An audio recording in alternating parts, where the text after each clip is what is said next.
এটা ছিল নববর্ষের আগের দিন। আমাদের সামনেই একটা মন্দির ছিল, সেই মন্দিরে আমি গিয়েছিলাম আমার মায়ের সাথে। এমনি নর্মালি এখানে ঘুরতে বেশ ভালোই লাগে, শান্ত পরিবেশ, বেশ সুন্দর একটা জায়গা, মনটা বেশ ভালো করে দেয়। দেখো, এরপর নববর্ষের দিন সকালবেলা এই কাঠবেড়ালটাকে আমি একটু খেতে দিয়েছিলাম। এ তো কি সুন্দরভাবে সব মুড়িগুলো খেয়ে নিচ্ছিল, এত ভালো লাগছিল দেখে যে কি বলবো। এরপর চলে এসেছি ঠাকুর নিয়ে, ঠাকুরকে পুজো দিয়ে নিয়ে চলে এসেছি প্রায়। এবার আমি এই ঠাকুরগুলোকে প্রতিষ্ঠিত করে দেবো। আর এই দেখো গোপালকে আর ঘরের ঠাকুরদেরকে একটু পুজো আচ্ছা করে নিলাম, যেহেতু বছরের প্রথম দিন সেই জন্য এই পুজোটা আমাকে করতেই হয়।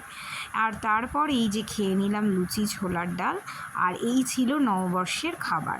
মা দারুণ পোলাও আর এখানে মাছের ঝাল ভীষণ ভালো করেছিল। তারপর একটু গঙ্গার ঘাটে ঘুরতে এসেছিলাম, এখান থেকে গঙ্গা জল তুললাম। দেখো কি সুন্দর চাঁদটা, এত ভালো লাগছে চারিদিকটা, অন্ধকারের মধ্যে বেশ সুন্দর লাগছিল। আর ওই দেখো দূরে ব্রিজ দেখা যাচ্ছে, আর এখানে গঙ্গা আরতি হওয়ার জন্য সবাই প্রস্তুতি নিচ্ছে। এসে একটু খিদে পেয়ে গিয়েছিল, তাই মাকে বললাম কিছু একটু পকোড়া টাইপের কিছু বানিয়ে দিতে, তাই জন্যই মা বানাতে শুরু করে দিল পকোড়া। দেখো কড়াতে ভাজা হচ্ছে এখানে পকোড়া, এটা ডিমের ছিল, দারুণ খেতে ছিল।